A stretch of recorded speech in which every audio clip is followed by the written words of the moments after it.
narrow Facebook advertising. This works in conjunction with broad advertising, and it's primarily concerned with generating short-term results. So here we're very much focused on narrow targeting and generating a strong return on investment and generating conversions. Why am I calling it narrow? There are a lot of different terms that people use to describe this type of marketing, but I think the best fitting is narrow because it really encompasses the scale to which we can take these campaigns.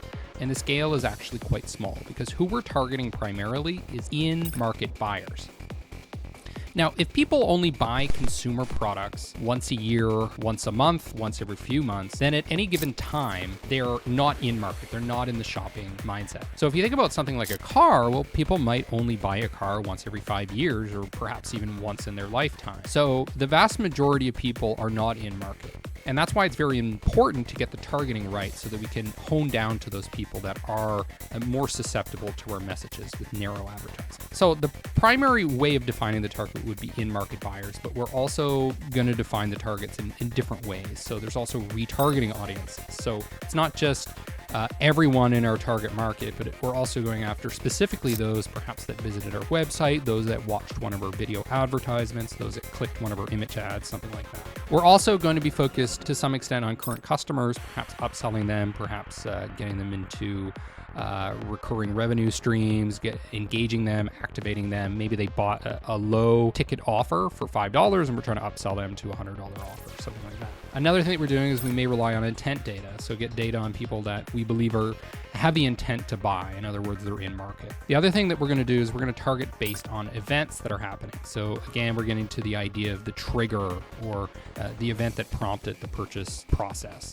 So for example, that might be somebody that recently bought a home. Well, they're probably going to be in market for furniture, home insurance, etc. So the overarching idea here is the narrow targeting. That's the strategic level of what we're trying to achieve here. And I find way too many people get wrapped up in the technical mechanics, but really we're segmenting Facebook audiences into two groups, the broad group and then the narrow group. And because of that difference, the key challenge is really separating out the in-market consumers from that larger group. That's one of the keys to success when you're trying to run these profitable performance marketing campaigns on Facebook. So you can see here that if this is our total addressable market, all of our target customers, all of the category buyers, for example, only a fraction of that are going to be in-market customers. So to highlight this point, I want to talk about Coca-Cola. Coca-Cola is something that you think a lot of people know about, which they do, and you also may think that they buy very frequently.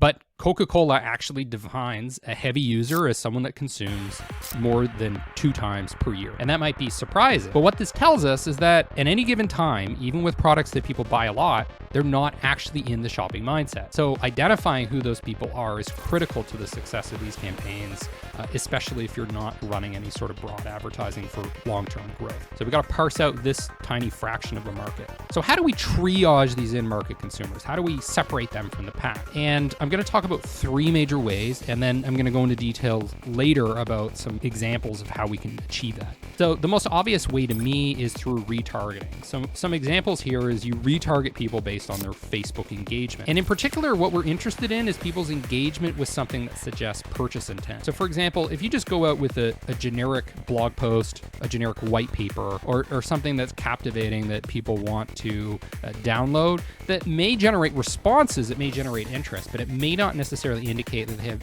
any intention at all at buying in the next few months or the next few weeks or today.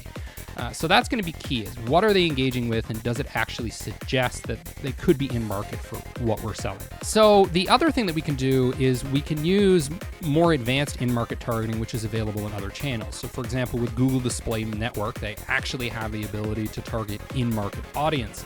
With Google pay-per-click search, we can see based on what keywords people are typing in, what they're searching, perhaps that they are in market. For example, if they type in buy. So there are 2 ways in which Google helps us target in-market consumers based on what they're searching, which can be done through Google search ads as well as the display ads. And then there's the in-market targeting, which we do through Google Display Ads.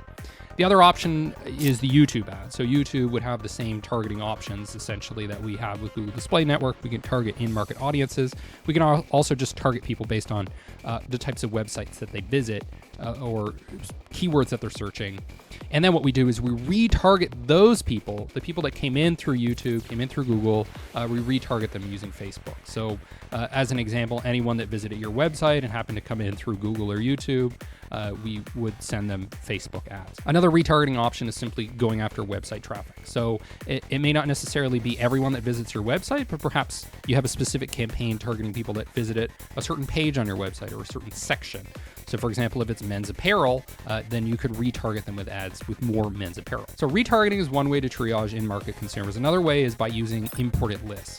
So for example, you may have an internal list based on your CRM. So you can go into Zoho or Salesforce, whatever you have. You may have people and you may be tracking your own data to show that they may potentially be in market. Maybe they downloaded a buyer's guide to sports cars or something like that. So you can import them. You could import, for example, all the leads in your database, people who started a live chat with your sales team if you're selling an expensive product and you have a sales team, or you could retarget anybody who asks about price, because that would suggest that perhaps they're in the buying mindset. Or as per above, we could target people that visited the pricing page. Another thing that we can do is we can just compile or purchase our own list.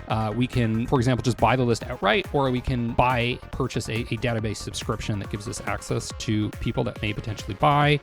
We can also rely and pay for intent data. Now, the last example I have here is trigger targeting. So trigger targeting, basically we're targeting people based on some sort of event that's happened.